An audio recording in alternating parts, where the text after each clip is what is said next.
Kape is life nga raw, lalo na ngayong may mga pag-ulan. Pero kung masarap na kape ang hanap nyo at abot kaya pa, may ibibida kami sa inyo. Kung saan yan alamin sa ulat ni Vel Custodio live, Vel? Rise and shine, Dayan, hindi lang mga magsasaka ng gulay at prutas ang sinusuportahan ng kadiwa ng Pangulo. Ngunit maging ang produksyon ng kape, gaya na lang dito sa Amadeo, Cavite. Isa ang Cafe Amadeo Development Cooperative sa malaking pagawaan ng kape sa Pilipinas kung saan nakakapag-produce ito ng hanggang 3 tonelada kada buwan. Sa processing ng coffee, ito yung mga raw coffee bags na ito meron siyang coffee beans pero may balat pa siya. So itong mga balat na to ngayon, tatanggalin siya sa pamamagitan nitong dehuller machine. So paghihiwalayin yung shell ng coffee para maging green beans na siya. Ito yung itsura niya. Okay, so pagtapos nito, doon naman tayo sa processing ng shifting. So sa shifter na to, pinaghihiwalay raw yung mga malalaking coffee bean sa maliliit na coffee bean. And then after that, pupunta naman tayo sa sorting. So dito naman yung sorting area wherein pinaghihiwalay yung mga good coffee bean sa mga bad coffee bean para syempre sigurado yung quality ng mga coffee beans. Okay, dito naman na yung roasting area wherein dito na yung final step na niluluto na or ni-roast na yung mga coffee bean para doon sa final product natin na pwede nang inumin ng mga gusto ng coffee.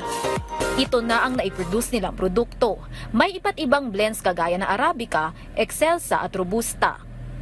Mula sa pagawaan, meron din ready-to-drink na bagay ipare sa agahan lalo na ngayong panahon ng tag-ulan. Perfect yung ambience, para kang nasa Tagaytay. Ito may fog pa, 6 AM ngayon. Ngayon sisintensyahan naman natin kung swak din ba yung ganda ng ambience dito sa lasa ng kape nila dito sa Cafe Amadeo. So if you're coffee lover, for me it's 10 out of 10 kasi coffee lover ako, so mahilig ako dun sa mga mapapait talaga na coffee.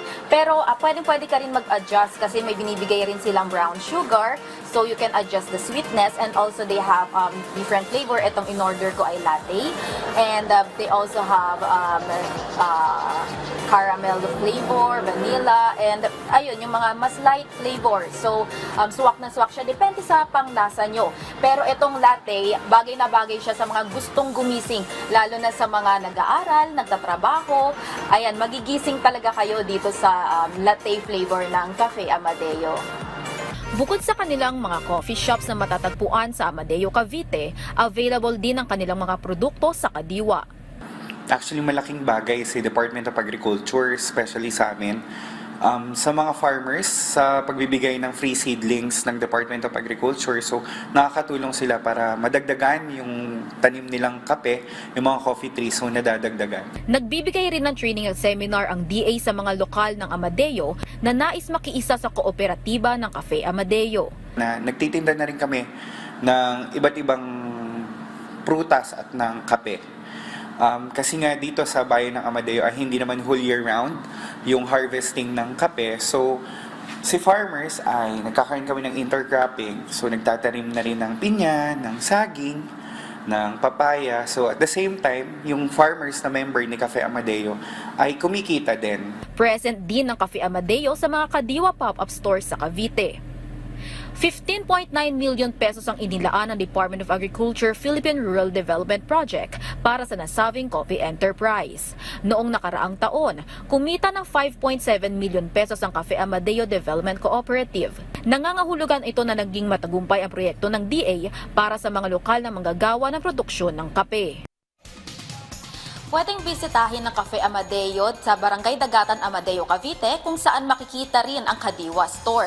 Dito naman sa Barangay Banay-Banay, ang bago nilang coffee shop at ang pabrika na bukas naman mula 8 AM hanggang 7 PM. Balik sa iyo, Dayan. Maraming salamat, Vel Custodio.